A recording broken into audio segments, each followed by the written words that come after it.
It's only 20 years ago. But if you're in the age of a lake and you're 13,000 years old, that's nothing to completely change the way the lake functions.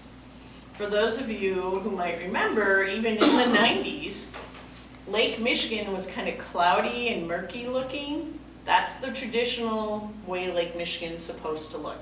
It had a lot of good nutrients, a lot of plankton and food.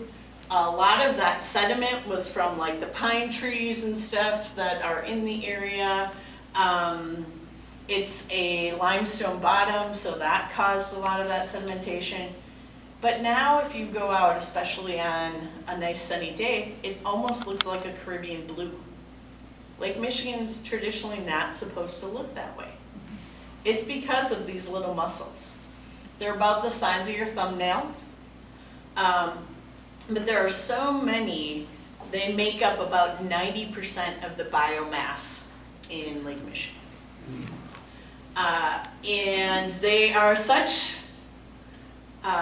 strong feeders that each one filters a liter of water per day, which means there's so many of them, in 2 to 3 weeks, they can filter the entire volume of Lake Michigan. So every 2 to 3 weeks, all the water is going through their system. And just like every other, so they're bringing it down to the bottom. And just like every other organism, they have waste. And so they're pretty much creating great fertilizer on the bottom. And sunlight can come down really deep into the water. So a lot of algal problems are because of the quagga mussels. So this is just a look at how it has changed. So the deeper blue means a higher population. So the quagga mussels were not very much here in 94, 95. But as you get to 2010, it is completely carpeted. Well, Diparia, which is just one of the smaller planktons and organisms in the water, had the inverse effect. So they were really plentiful, and now they're almost gone. So we're seeing this happen time and time again. And I have a little video that just shows it's basically one of our sleds with the camera on, what the bottom of Lake Michigan looks like.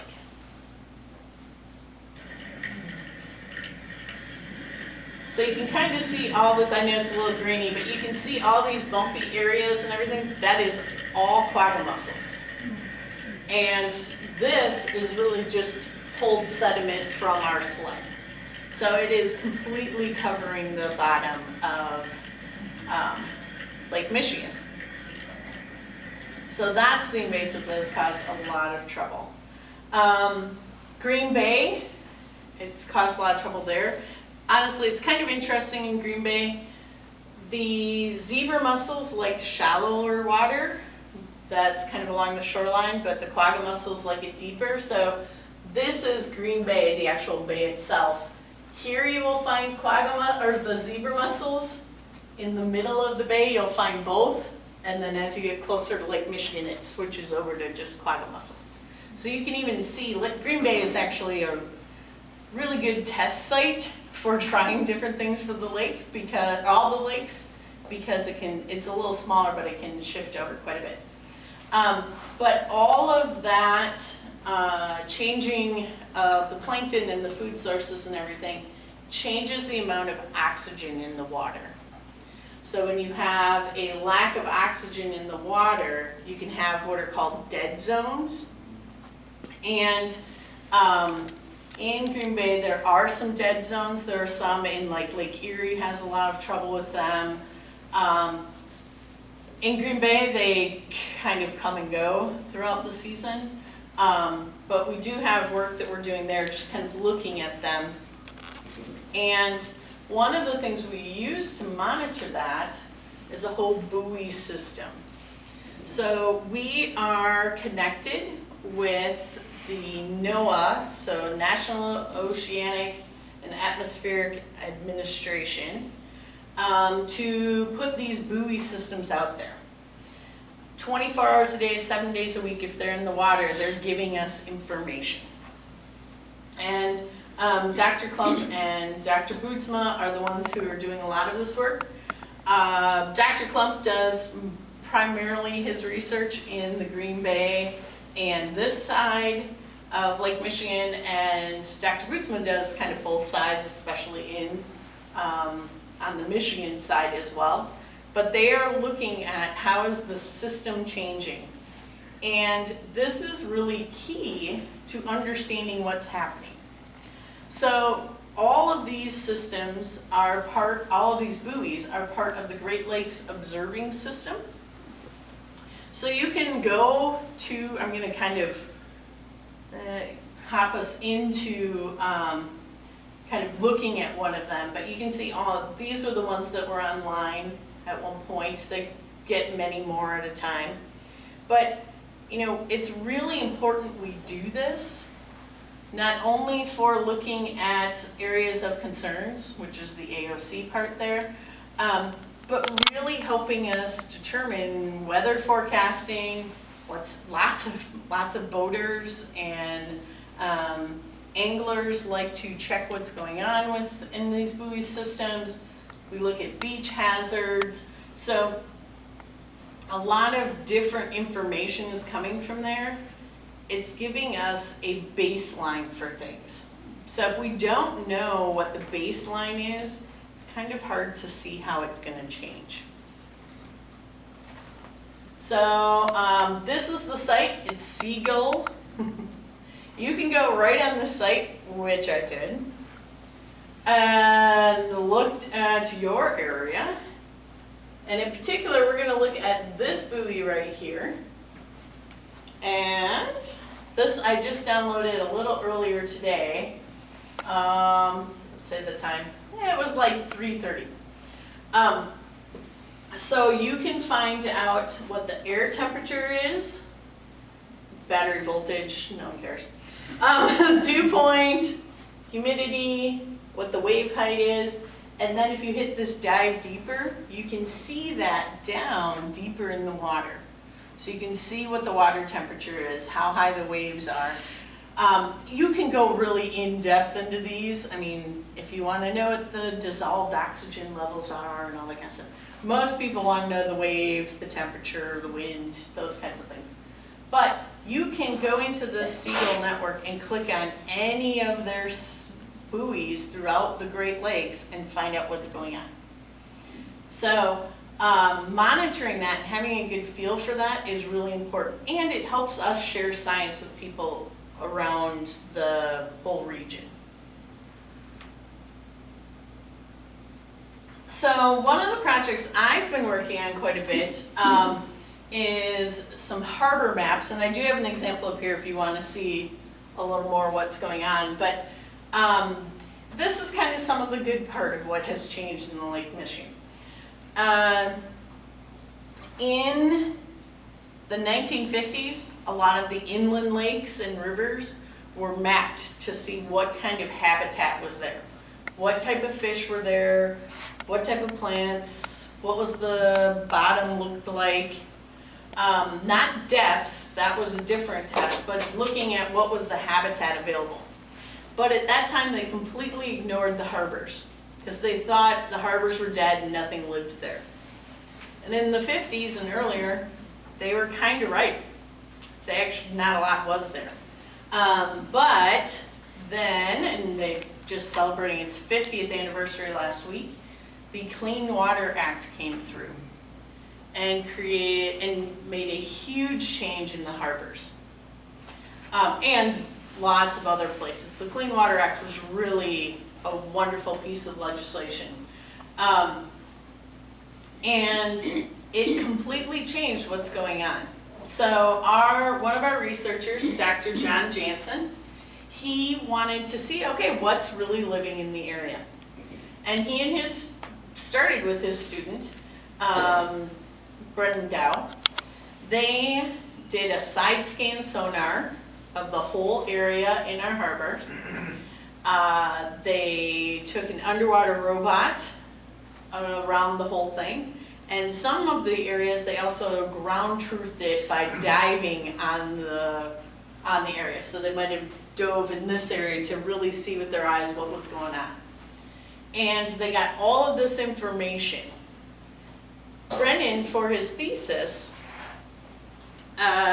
made suggestions for 20 different things that he thought the DNR should do to help the area of concern.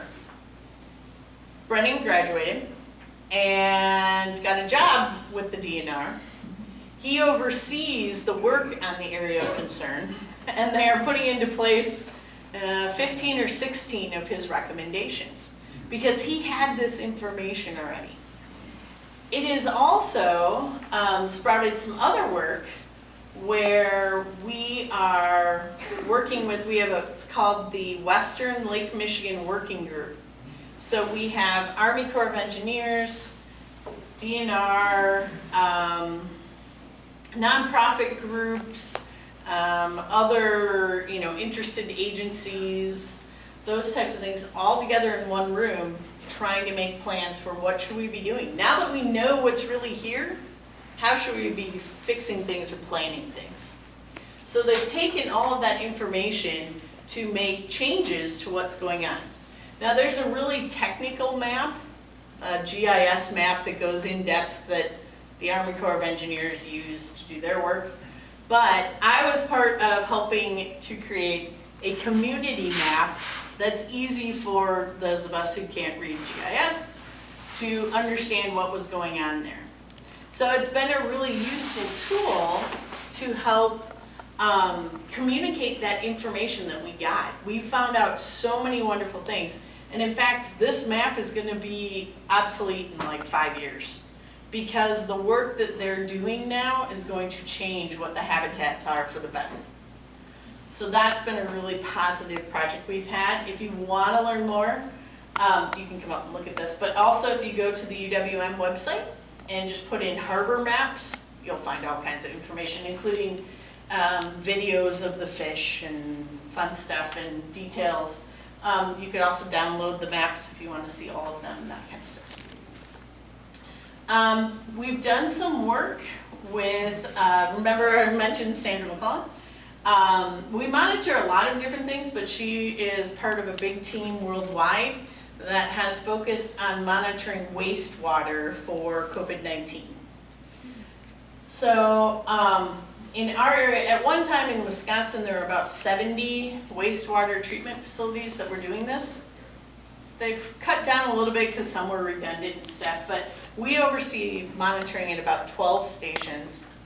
And it's become a really important tool in looking at COVID.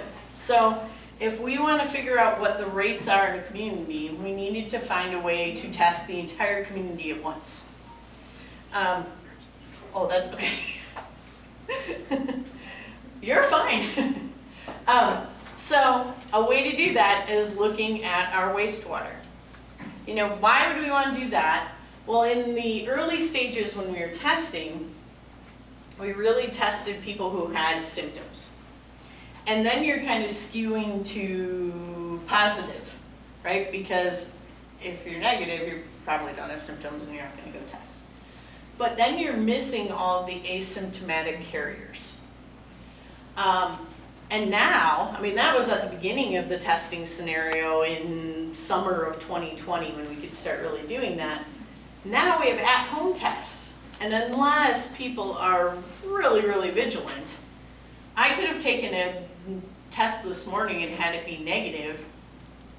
I don't report that to anyone, right? You can, there's process, but I think most of the health departments would be like, okay, they don't care. So we're not getting the full data right now of what's going on in a system.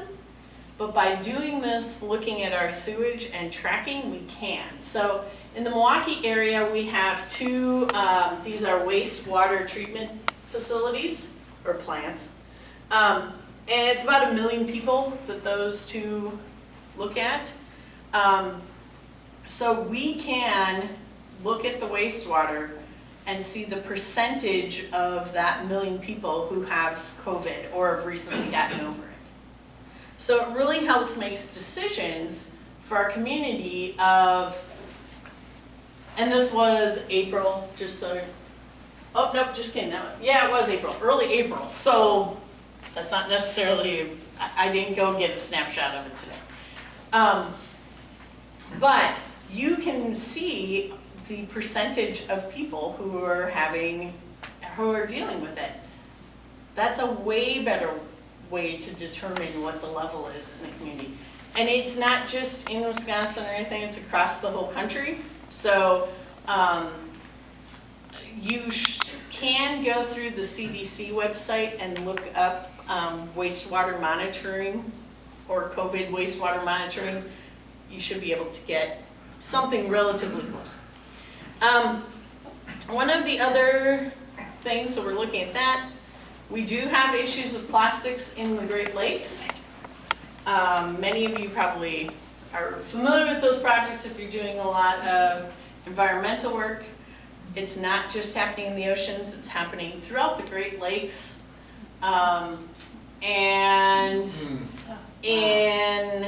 This was through the Alliance for the Great Lakes, which does the Adaptive Beach program. Alliance for the Great Lakes is right here in the Chicago area, so they're doing that work, but we found a lot, this is kind of more Milwaukee information, but is true throughout the area. But most beach litter is plastic, and if you look at any of the bottled water or beer, it has microplastics in it. It is an issue for sure. And much less there's carbon dioxide issues as well. Now, there's 22 million pounds. Unfortunately, more than half of that is in Lake Michigan. There's some reasons for that, and I've actually done an hour-long talk on this one. So this kind of looks at the Great Lakes as a whole. The surface area, volume, depth, shore length, population, and retention time. Retention time is a mathematical calculation of the average length of time that water stays in a system. So a drop of water stays in Lake Michigan about 99 years. Which, on a side note, think about, our lakes are way better than they have been in the past, but we're still dealing with stuff from the 1920s and 30s. We had no idea what we were doing. We're still dealing with that stuff. But if you look at where Michigan is, Lake Michigan in this case, we have fairly big surface area, lots of water, lots of depth. We have a long shoreline, but that next one is the one that gets us.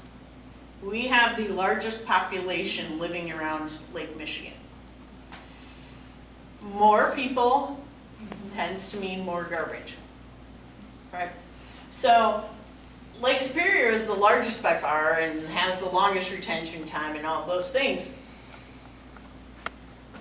But they have very few people living around the lake. So that's a big part of the reason why we have so much extra plastic in Lake Michigan. It also has to do with the currents. So if you're familiar with, I had a map up before, maybe we'll look back to that, might be easier. So if we look at this. So water flows through the Great Lakes by starting Lake Superior, coming down, and it circles around Lake Michigan before moving into Huron and on through. So the water's not kind of moving through, it's circling and keeps going. And the difference why we don't have those big trash piles and bergs and all those things like the ocean, ours actually gets broken up much, much smaller. Our waves are choppier. They're hitting back and forth, so it's always getting bashed around. And so it just gets finer and finer and finer, and we don't even realize most of the time that it's in our system. So plastics are definitely an issue as well.